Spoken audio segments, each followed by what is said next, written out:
Guys, may napanood nga po tayong video ni Erwin Tulfo na kung saan tila galit na galit nga po ito kay dating Senate President Alan Peter Cayetano na kapag ipinagpatuloy po nito ang investigasyon ng flood control, about sa flood control, ay huhulihin daw po ni Erwin Tulfo si Alan Peter Cayetano at yung mga kasama nito.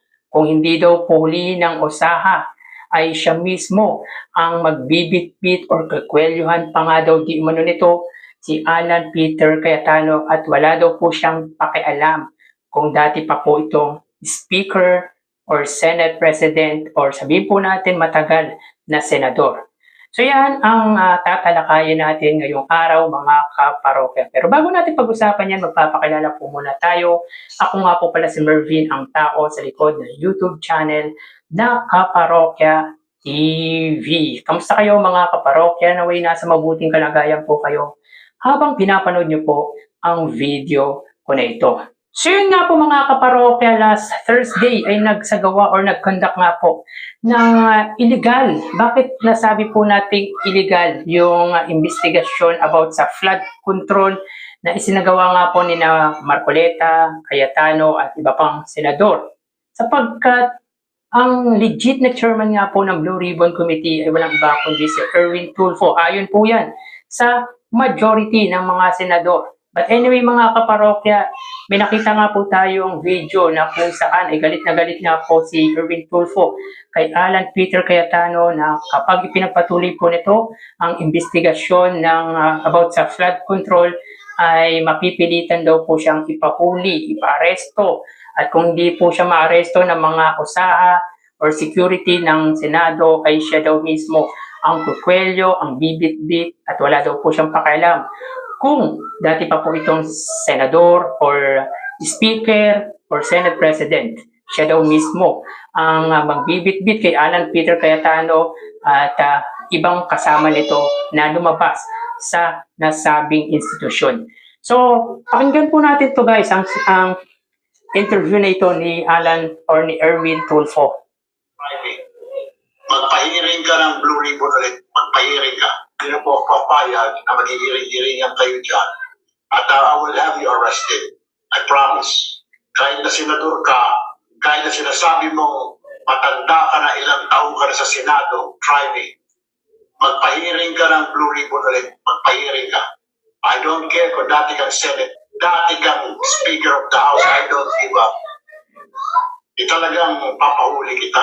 Kung hindi papahuli ko, kaya na pipitpiting kita, kukulyuhan kita, palalayasin kita dyan sa floor na yan. Because I am the legitimate Blue Ribbon. Sino po papayag na maghihiring-hiringan kayo dyan? So yun nga po mga kaparokya, kung iisipin po natin ay hindi po maganda yung gantong payag ni Erwin Tulfo. But in the other hand mga kaparokya, ay may sense din naman po kasi ang sinabi ni Erwin Tulfo dahil siya nga po ang legit chairman ng Blue Ribbon Committee. At ang sinagawa nga po na flood control hearing ni Alan Peter Cayetano ay fake. Illegal nga po yun dahil hindi na po kinikilala ang Cayetano Black bilang majority. So yun nga po mga kaparokya, matapang at tila may pananakot or pagbabanta na sinabi ni Erwin Tulfo na kapag ipinagpatuloy nga po ni Alan Peter Cayetano ang investigasyon about sa flood control ay mapipilitan po siyang ipahuli ang mga ito. At kung hindi po hulihin ng mga OSAHA ay siya daw mismo ang magbibit-bit palabas ng floor kay Alan Peter Cayetano. So sana idamay na rin si Marcoleta, hilahin yung buhok nang sa gayon ay makita natin kung anong itsura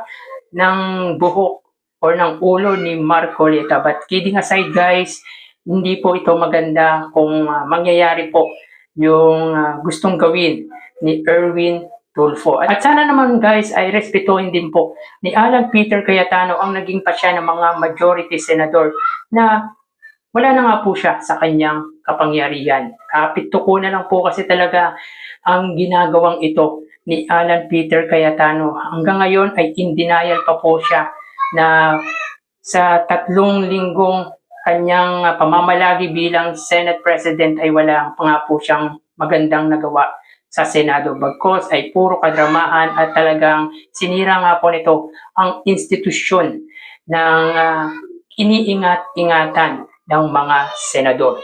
So, alam naman po natin na hindi maganda ang ganitong pahayag ni Erwin Tulfo, pero maintindihan po natin ang kanyang saloobin. Grabe rin kasi ang garapalang ginagawa or galawan ni Alan Peter Cayetano. So, tignan natin guys kung totoo or kung magagawa ba ni Erwin Tulfo na kaladkarin si Alan Peter at kung sino man po ang kasama nito once na magsagawa ulit ng Blue Ribbon Committee. So matapang ang pahayag na ito ni Erwin Tulfo against Alan Peter Cayetano.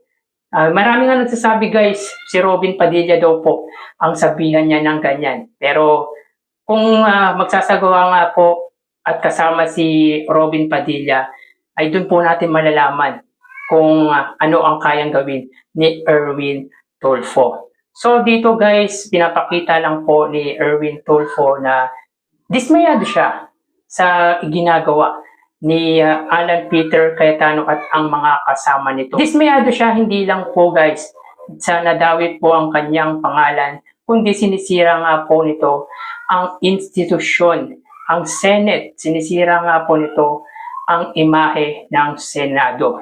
Kaya ganyan na lang po ang naging reaction ni Senator Erwin Tulfo. And yet, totoo naman po na legit po na chairman ng Blue Ribbon Committee si Erwin Tulfo. Pero guys, nakakalungkot din po yung ganitong pahayag ni Erwin Tulfo dahil masyadong harsh. Guys, masyadong harsh si Erwin Tulfo kay Alan Peter Cayetano. Hindi po natin alam kung may kasagutan na po hinggil dito si Alan Peter Cayetano. So tignan na lang po natin ang drama ni na Alan Peter Cayetano at ang kampo nga po ni na Tito Soto. So dito matetest ang karakter ni Alan Peter Cayetano and at the same time ni Erwin Tulfo. Kung totoo ba, kung kaya niya bang gawin ang kanyang pinahayag na kapag ipinagpatuloy po ni Alan Peter ang pagsisiyasat sa flood control ay mapipilitan siyang hulihin ng mga ito kung sino man pong kasama ni Alan Peter at kung hindi kayang hulihin ng mga usaha ay siya daw mismo ang magbibit-bit, kung maaari ay kukwelyuhan niya para po palabas ng floor. So hanggang dito na lang po tayo mga parokya, magsiingat po tayo. Thank you and God bless.